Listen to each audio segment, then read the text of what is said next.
This is the Good Neighbor Podcast, the place where local businesses and neighbors come together. Here's your host, Sean Preston.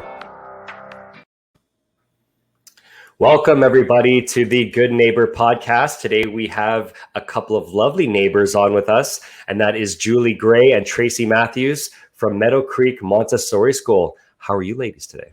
Good. Thank you. Thanks for having us.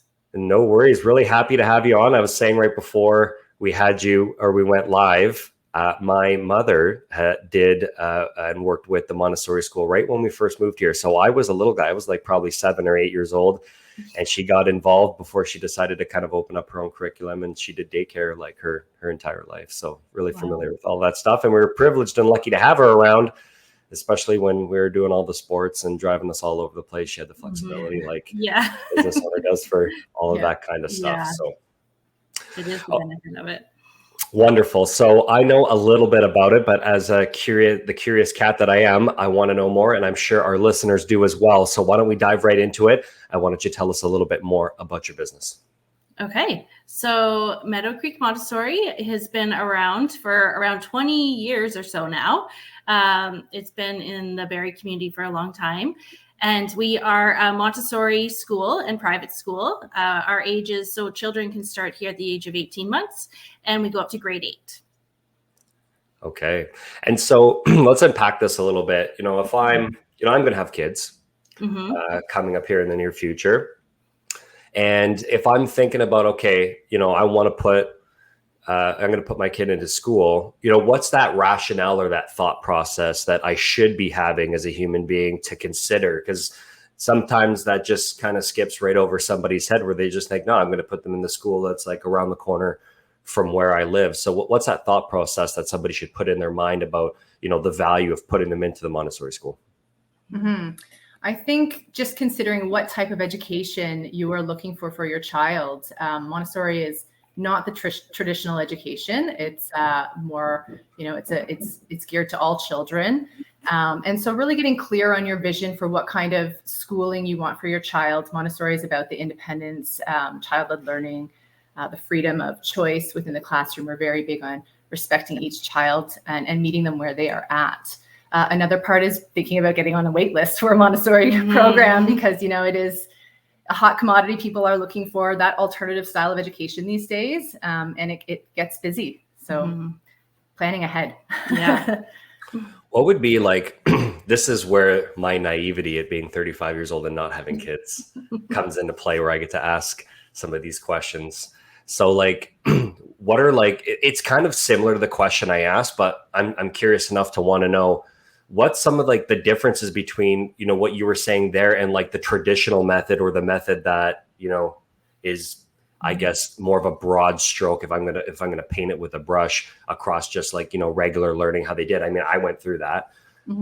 So I know through experience, but what are some major differences there?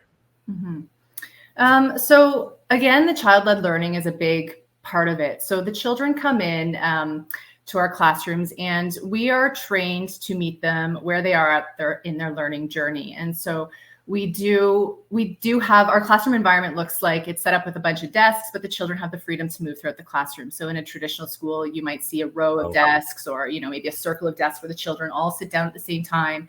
They learn the same piece of material or education at the same time. It's a very teacher-led style of teaching in the traditional, where this is a child-led style of learning in Montessori. So freedom is huge for children in the young category age of 3 to 6 in our Casa classroom. And it spans all the way across from our Pre-Casa all the way up to grade 8, that type of choice and movement. And they're really leading through their interests, and we're really building up a love of learning for each student based on their pace of learning, their interests of learning, and we observe them a lot to see how we want to work with them and how we're going to work with them next based on their readiness of age and stage development. So very different. We don't have any standardized testing that we do, especially not in our Casa level. It's just, through our observation again, and some of the tricks and techniques that we have as trained Montessorians, how we observe, how we know where the children are at, and when we know they're ready for more. So differences in that way. Okay, so very tailored approach. Yeah, the beauty of it is individually child-led. So even presentations from the teacher, they're one-on-one with the student. So every student is given a presentation in the classroom with where they are at and what they are ready to learn. Wonderful. Can you guys throw me on the early wait list or? Very cool. Well said. So I think the listeners got a pretty clear picture of a lot of the differences, what I wanted to kind of bring to light. So very, very good job. Now, Tracy, I know Julie, you're the owner. What's your role within the Montessori school, just so our listeners have an idea? For me, so I'm the area supervisor. So we do have 4 locations that span across parts of Simcoe County. And so I'm going around to each location. I'm making sure that, our programs are running efficiently. They're all running, we're doing our Montessori across the board from Pre-Casa all the way up to grade 8. And we're staying consistent with that type of teaching and learning. So I'm just overseeing staff and students, and couldn't do anything without her. She's amazing. And she's our quality control. She makes sure that everybody's on the same page, and what we say is in our classroom is what is happening. Very cool. Okay, so everybody's got a journey that they go. I had somebody on the show yesterday and they're like, yeah, came out of school. And so what I've been doing it the whole time. I knew exactly what I wanted to do when I was 14 years old. And then you have other people that, they get on a path and, you think you're going straight. And then all of a sudden a new path gets put in front of you, or you take a hard Larry and then you're on a new path. And, and sometimes you need to go through life to figure out that, hey, I'm on the wrong path. I don't like this. And get onto something that you feel is right for you. And so I'm curious to ask the both of you, what was your path? What was your journey? How did you get into doing what you're doing today? For me, I actually started as a parent of the school. So I didn't know much about Montessori. I have 4 children, and so the ages 13, 10, 7, and 6. And my oldest, he started at Meadow Creek. And so I came in, and I was actually friends with the owner at the time, and we had our first children at the same time. And I went to her house, and she had it set up as like the same as a Montessori classroom is set up. And I was just like, what is this? Like, it was just, there was independence in her house. Her child could go get a plate, get a cup, get their own water. Like, it was beautiful. And so I just wanted to learn as much as I could about it. And then we enrolled our oldest in the school, and the love of learning that he developed from being in the school it's incredible. And we just fell in love with it. And so when the time came around 2016 we had our 3rd child. And at that time, the owner at the time was going to sell the school. And we didn't want to lose it. We loved it so much. So we decided to take over. And that's when we took over in 2016 with the 1 location. Really cool story. So you were inspired so much that you decided to actually get involved. How cool is that?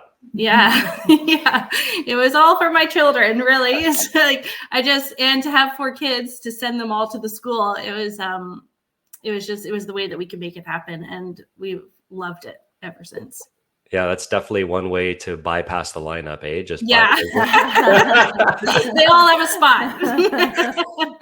I thought that was really cool when you said how setting up the home, like the way that the classroom is set up, that it actually inspired learning. If you could inspire learning into a young person, I mean, that's how you make the world a better place. The more curious or intellectually curious a person is, the more they learn, the smarter they become.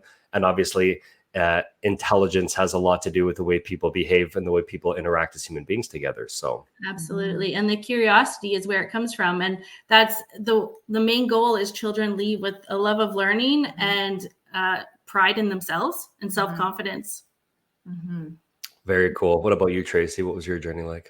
Oh, my journey into Montessori. So I left high school knowing I wanted to do something with children. And so teaching, of course, was the obvious path. I started in early childhood education, did that program, and felt like it wasn't landing right there. And I wanted to go further. With that diploma, I did some before and after school care teaching at a Montessori school. And so it really blew my mind when I went into that school. It was the first time I'd ever stepped foot in a Montessori school. I was not Montessori trained at that time, but I just much to what Julie had said, like it just, what you see going on in a classroom of, 24 students ranging from 3 to 6, even that, an age mix of children all in one classroom is wasn't the norm from what I had learned and what I had known in my own educational journey as well. And so this just opened the door, and my boss at the time encouraged me to go. And so I sort of went on a whim because I was really mind blown by it. And I was like, okay, I'm going to do this. And I got in, did my training as a Montessori primary teacher, so the 3 to 6 year olds. And I fell so passionately in love with the method. And I remember, I still tell this story today, that when I think about what I learned as an adult, learning children's material from 3 to 6 year olds material, if I had an opportunity as a child to go to a Montessori school, I would love, let's say math, my weakest subject. I would have loved and learned math a lot differently, and had grown in confidence and more, self-esteem in those ways. It's so geared toward the child, and it's such a methodical method. It's so, there's so much science behind it, so much thought that Dr. Maria Montessori put into developing this program. Every little minute detail is so well thought out and prepared for the child. And like I said before, just meeting the child where they're at and really respecting the child in their journey. And so that was it for me. I was done. That I wanted to do Montessori forever. And she's been with Meadow Creek way longer than me. She's been here for 15 years now. Wow. Yeah. Amazing. Yeah. That's a really cool story. So again, this is a common theme. It seems like the method, the ideology of the Montessori school, it just seems to grab people and inspire them. And those are a couple of really cool stories. Are there any like myths or misconceptions when it comes to private school? Yeah, I think that's parents that might not have an opportunity to observe in a Montessori classroom or learn a bit about Montessori might think that it can be an unstructured program, and which, that's not the case. It actually has quite a lot of structure. So while Montessori really does lean into child-led learning and independence, it's not a free-for-all for all children. We do have a plan. The environment is very prepared. So in a classroom, the classroom is very orderly and organized. It's beautiful, aesthetically appealing to the children. So they want to naturally gravitate toward these pieces of material. They want to learn. This is, again, building that love of learning and that interest.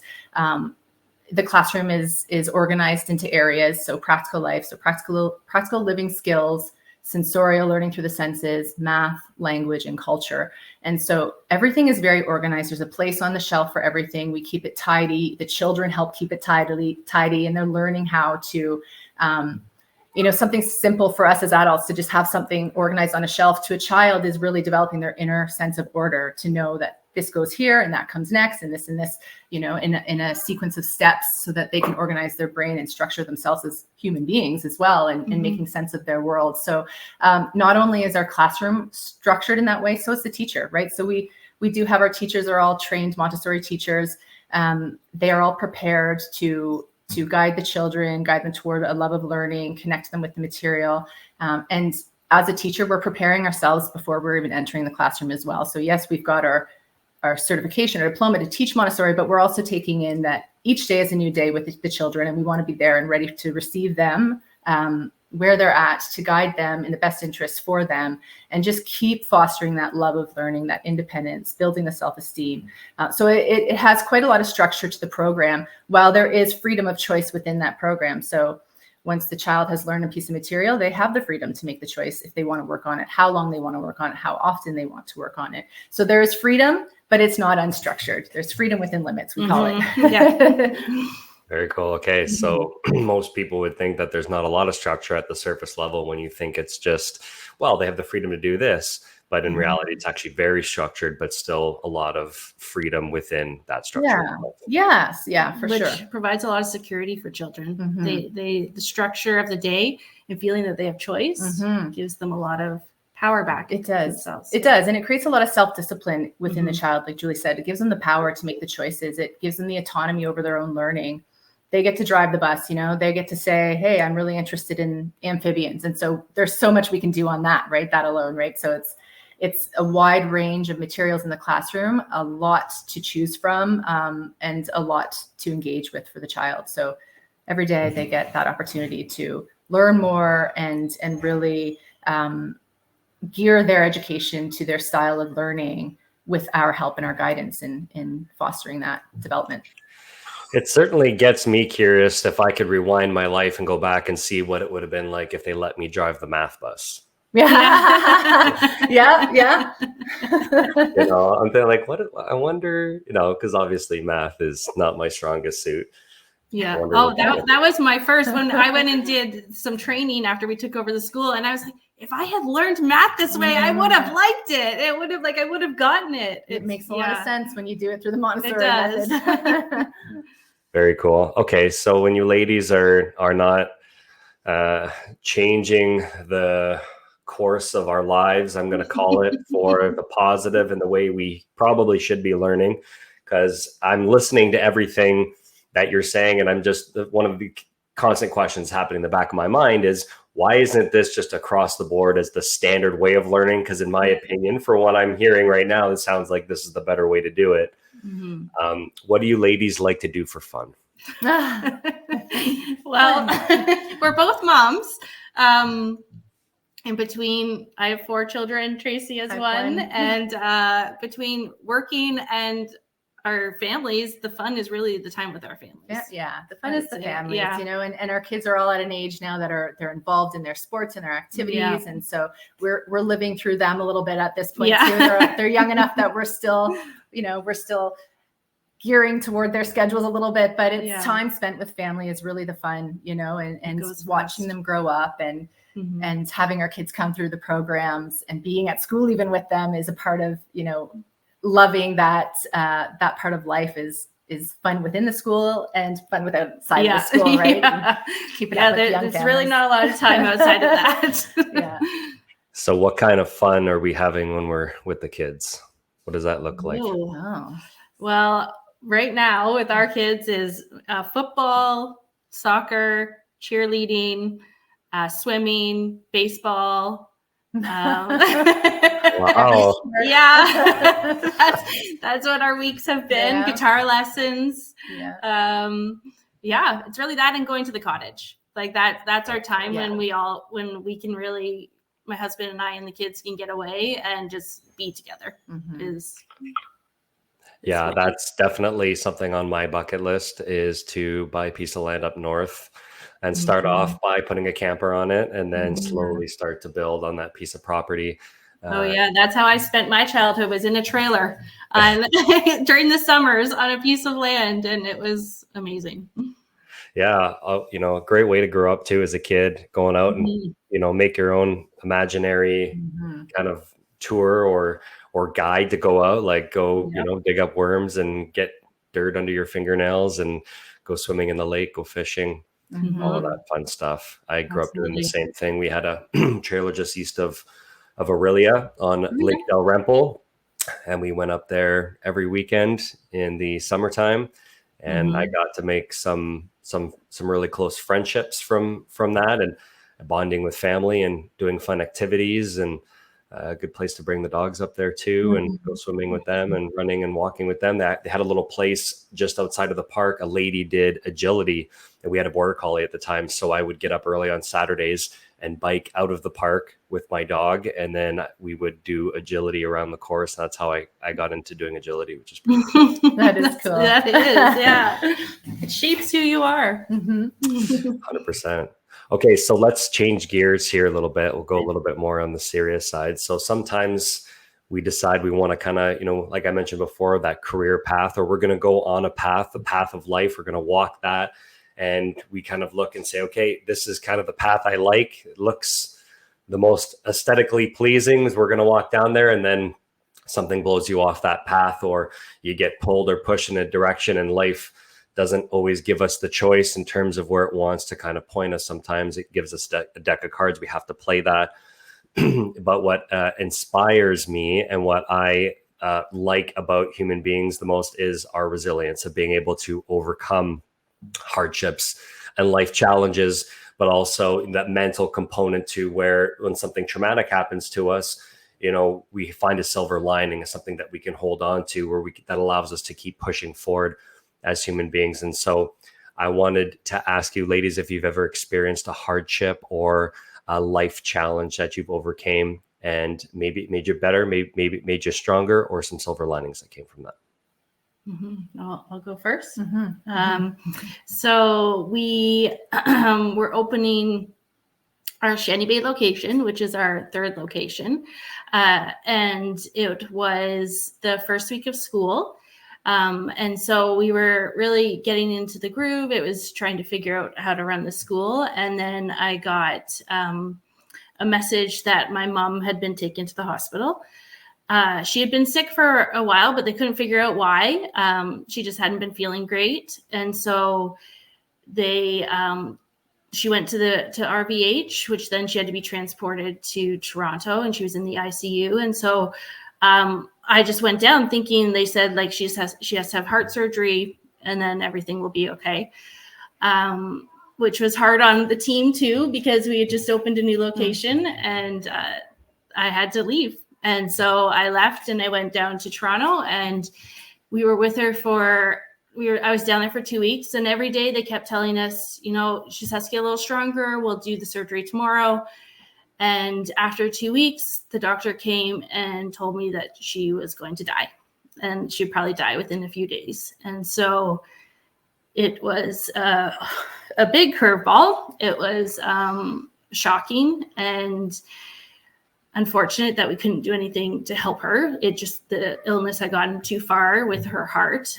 She got sick from an infection in her heart. And so she passed away. And being a business owner, you don't get much time off. So she passed away. We came back, had her funeral within 2 days. And then on the Monday, we were back at work. And it was really hard. It was really hard then navigating it with my children, navigating it with opening a new location. It taught me a lot. It taught me how strong I could be. It taught me how important it is to lean on the people around you and to get you through as friendship and as having a strong team that you work with, that that you can step away and they can handle it. Wow. Thank you very much for sharing that with us. That's what I was going to say. You kind of took the words from me there, but a testament to the strength that you have as a human being, as a woman, as a person, as a mother, to have to go through that experience, especially when it's a parent that's one of the closest human beings you're going to have as a parent. And when it's sudden like that, that's what makes it really challenging. But to have to support the rest of your family and keep a straight face, go back to work on the Monday, I commend you for that strength. Thank you. Tracy, have you ever been through a life experience? Nothing crazy like that? Yeah.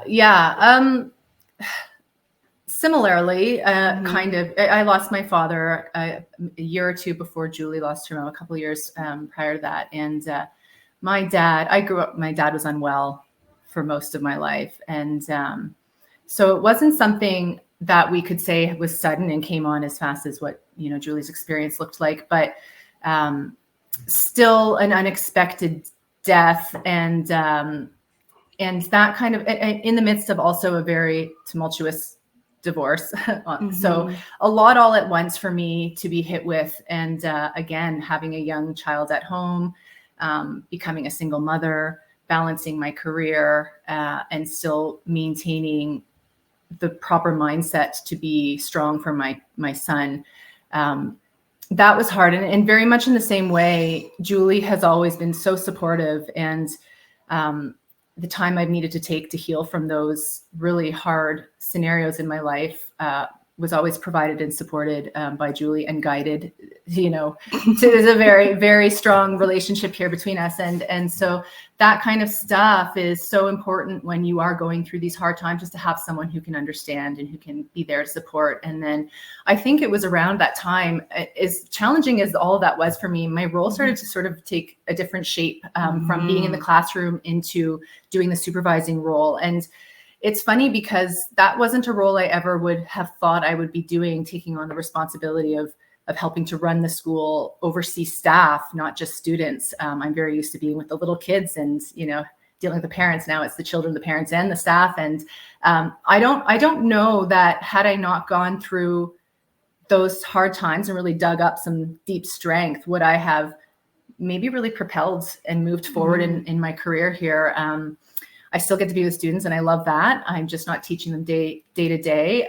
But I think it really did show me there's more to me. There's more I have to give. There's more inside of me. There's, a life I want to live and lead for my son, by an example of, strength and passion and rising above those hard times. So yeah.